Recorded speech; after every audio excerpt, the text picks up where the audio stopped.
Oliver from Rugby League, in my opinion here. I hope you all had a great festive season, spent it with loved ones, and I hope you're all looking forward to kicking things off in 2022 with the new year. What are we going to be doing today? Well, I realised I've never actually put out a piece of content before, whether it was a post, a podcast, or a YouTube video, on the best NRL team ever.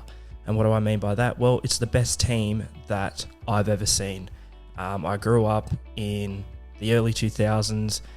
I was born very early in the NRL era, so that's why it's the best NRL team ever. Not the greatest team of all time, because there's still plenty of rugby league I wasn't around to see. So basically today, what I'm going to be doing is going from fullback to lock and naming the best player I have ever seen in each position.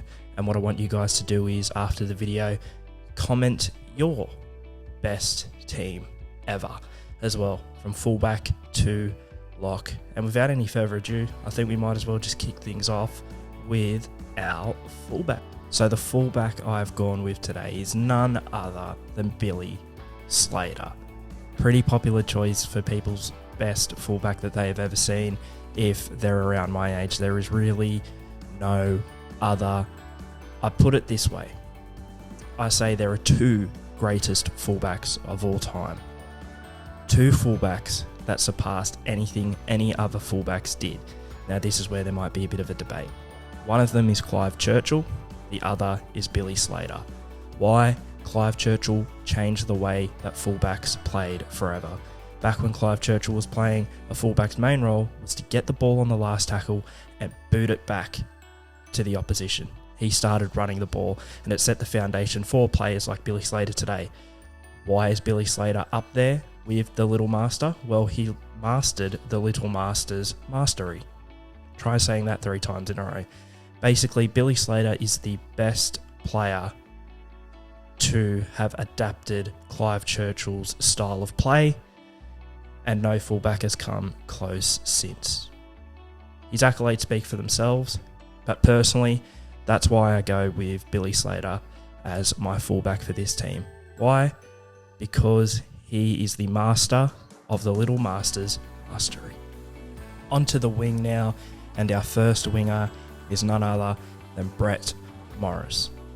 A winger's main purpose, it can be argued, is to score tries. Be fast, get the ball, run to the other end of the field, and score a try. Essentially, that's what it can be boiled down to. Brett Morris has scored the 4th most tries in Australian Rugby League history.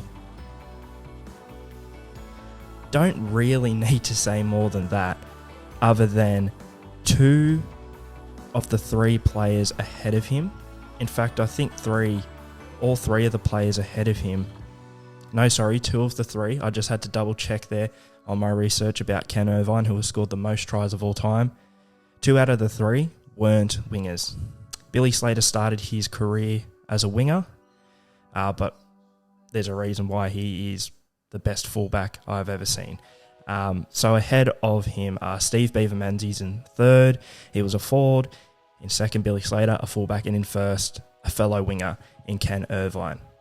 So not only has he scored the 4th most tries in Australian Rugby League history, he has scored the 2nd most tries of any winger in Australian Rugby League history. This is where I start to get a little bit bold with my picks, because this person's career is nowhere near being over if he has a long and healthy career. Touch wood, he does. My second winger on this list, Brian Toto of the Penrith Panthers. Breakout year in 2020, I'd say. Went to new heights in 2021, a premiership winner, a State of Origin debutant and series winner with New South Wales. Why does Brian Toto make this list? Why does someone who only debuted in 2019 make my team for the best team I've ever seen? I wasn't born in 2017 or 2018. I've seen many a winger before Brian Toto. So why does he make this team? Well, he is starting to change the role of a winger. As I said before, it can be boiled down to getting the ball, scoring a try. That is the role of a winger. That's starting to change. And Brian Toto is really bringing about that change. He's a meter eater. He can defend good for a winger, I would say. A powerhouse. He takes hit-ups. I know the taller wingers have been for the past couple of years, but he's done so most effectively. He comes off his wing for runs, and it's effective. We are one day going to see wingers, the standard winger, not have their role be to grab the ball, run down the wing and score a try. It's going to be to make meters and contribute to getting the ball up the field and not just receiving the ball when the team's near the line to put the ball over the try line. Because of Brian Toto, the role of a winger is beginning to change. We're going to see a lot more smaller wingers like himself, not just your Blake Fergusons, your Corey Oates, etc. We're going to see wingers come off their wing and take hit-ups, possibly multiple times in a set. And they're going to be getting the ball earlier up the field. Brian Toto is currently in the midst of changing the role of a winger in the National Rugby League. And I am fascinated by it, and I'm keen to see where it goes from here. Moving on to our centres now, we kick things off with Josh Morris, the brother of Brett Morris. 10th most tries in Australian Rugby League history. By the way, it's an absolute madness that not only two brothers, a pair of twins are in the top 10 for the most tries ever in Australian Rugby League history. But also 10th on the list is amazing. That'll get you in most people's best teams they've ever seen if they've seen you play. But it was also his defence, and that's the main reason why Josh Morris makes it here. We're seeing the defensive centre sort of die out a little bit. You could argue we're even seeing the centre role sort of die out a bit in rugby league. Take a look at the New South Wales, Queensland and Australian centres for the past 3 years at least. Predominantly, they've been players from other positions that are being played at centre, and that's at the representative level. It's almost as if the centre position is now being used for spine players who weren't good enough to be picked in their position, or someone was just in front of them, but they were still good enough to play Origin, so we'll play him in the centres. It's worked well for New South Wales. It has. So we're starting to see it die out a little bit, but I'd say the last out-and-out defensive centre, Josh Morris, 100%.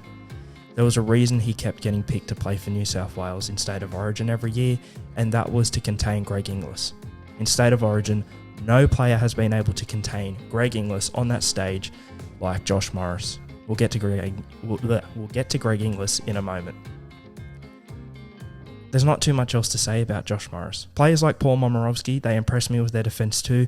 Don't get me wrong, there are a couple of centres who are sound defensively, but not to the level of Josh Morris, and I don't know if we'll ever see a defensive centre like him again. Now on to Greg Inglis, our other centre. Premiership winner, the best player in a premiership winning team, arguably on multiple occasions. Of course, Melbourne 2007-09 have been stripped, but he was a grand final winner in those teams. I believe won a Clive Churchill medal in 09. I think it was, I could be wrong. A big game player, showed up not only for the big moments though, consistently throughout his career, versatile, could play fullback, could play in the halves, could play in the centres, and I think he did his best, most damaging work of his career in the centres. So I've got him there. Big GI, Greg Inglis. So we've got Josh Morris and Greg Inglis rounding out our centres. You've probably noticed that so far, the players I've picked have been prevalent in either the 2010s or in Brian Toto's case, the 2020s. But now we're going to go with a player who actually retired very early in the 2010s and was sort of someone who I was marvelled by, I guess you could say, in my younger years, sort of growing up, when I was first getting into the game. That is Darren Lochya, retired in 2011, one of the greatest of all time. Got him in there at 5'8", just ahead of Benji Marshall. Now, I know how influential Benji Marshall was. He's one of my favourite players of all time, but in terms of what I've seen on that field, in terms of that pure talent and consistency over the years, I've got to go with Darren Lockyer, former Australian captain, Queensland Maroons Origin winning captain, Brisbane Broncos Premiership winning captain too. When Darren Lockyer retired, he was sort of the last of an old guard, the last of that Broncos dynasty, if you will, that really started in the early 90s. But in the mid to late 90s as well, sort of when his breed of player was coming through, that sort of stretched out to 2006, where there was a bit of a new breed mixed with that old breed. When they won their last premiership, the old breed started to retire. Unfortunately, a lot of the new breed went to pastures new. But what was sort of holding them together, other than the 2010 season where they did miss the top 8, what sort of held them together for those last few years after 2006 was Darren Lockyer. And they still on multiple occasions got close to going back to the grand final when they quite simply were not as good a team as they once were, even in 2006. And a lot of the credit, in my opinion, has to go to Darren Lockyer. Onto my halfback now, and this is probably the hardest one for me to pick because I had two players. You probably know the two players I'm thinking of. It's a bit of a debate these days in terms of the 2010s era. Do you go Cooper Cronk or Jonathan Thurston? Two of the greatest of all time, both great game controllers, both students of the game, partners for Queensland and in the Australian squad together, I believe.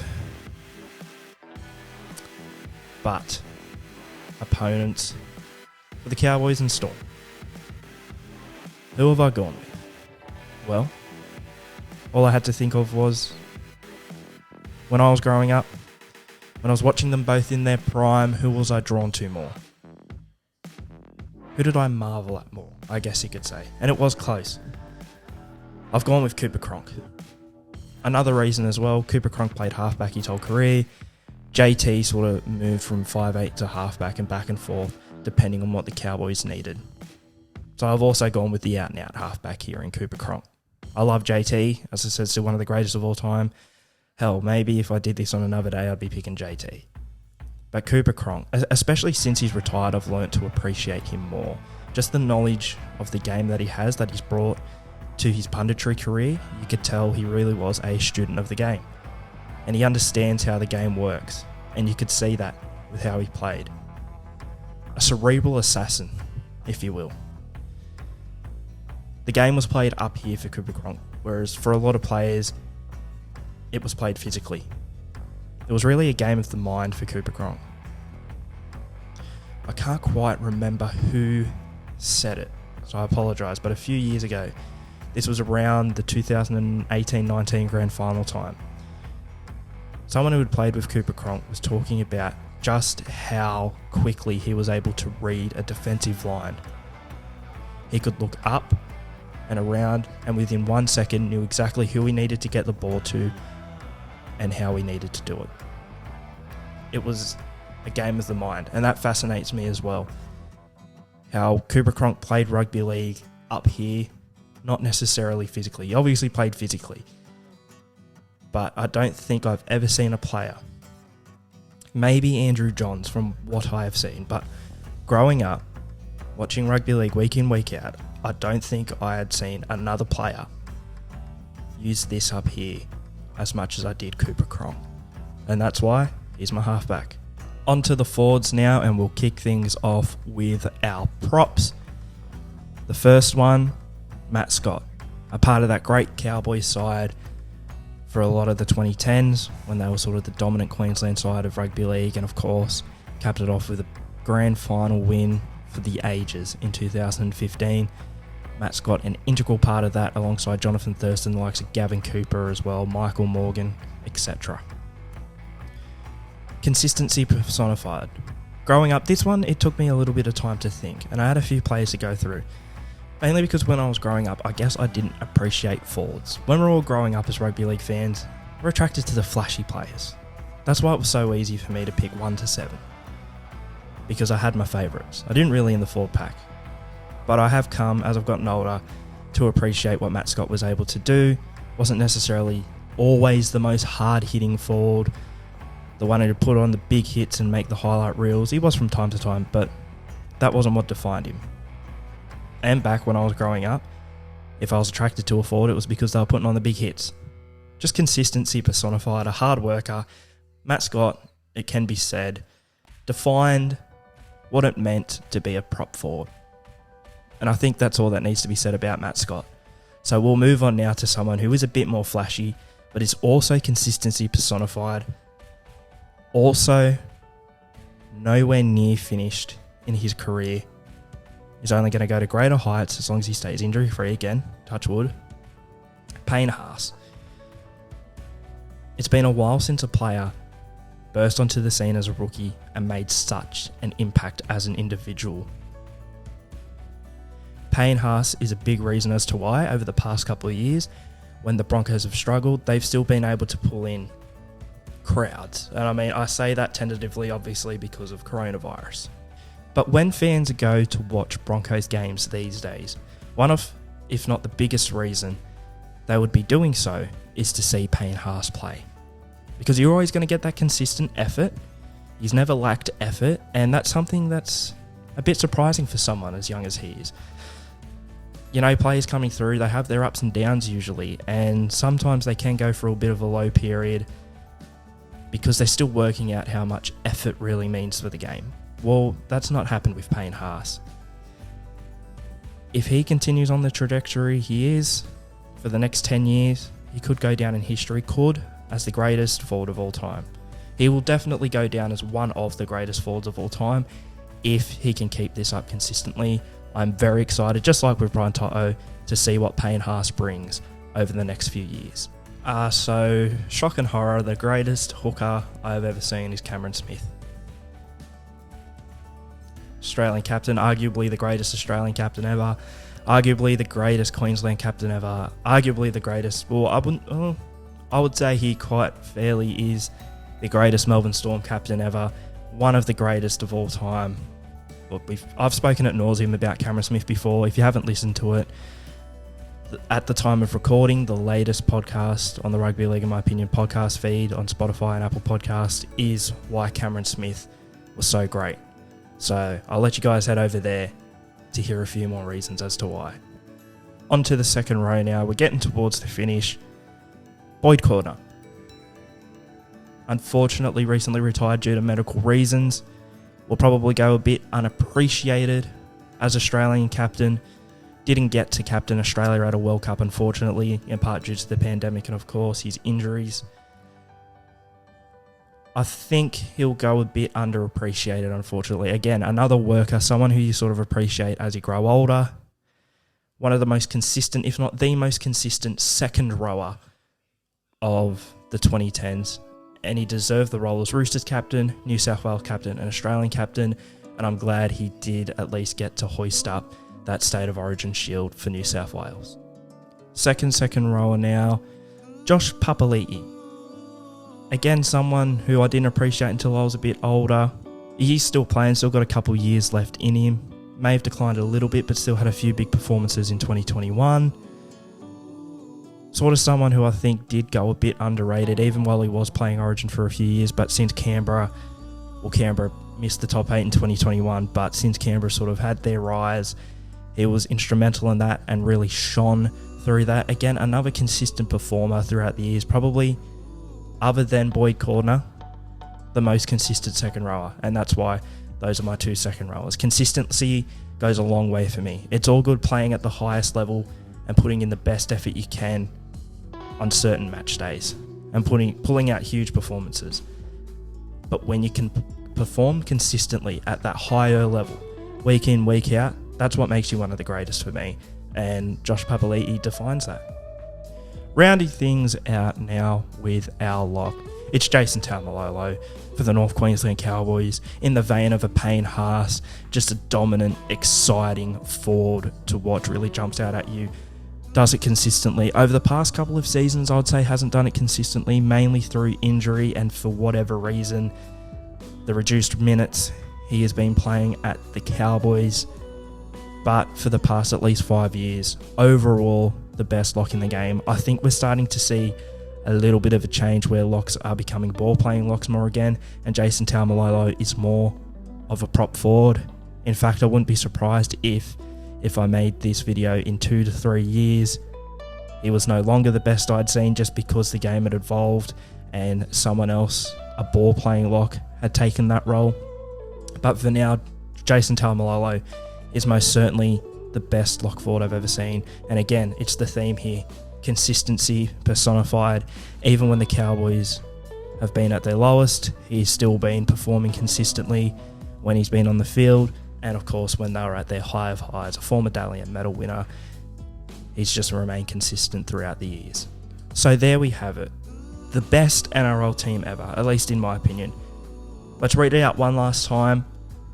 From fullback to lock. Billy Slater, Brett Morris, Josh Morris, Greg Inglis, Brian Toto, Darren Lochya, Cooper Cronk, Matt Scott, Cameron Smith, Payne Haas, Boyd Cordner, Josh Papalii, Jason Taumalolo. Who have you got though? I want to see your comments below. From fullback to lock, what is the best NRL team ever? The best team you've ever seen? Or, if you're older, it doesn't necessarily just have to be the NRL era, the best rugby league team you've ever seen.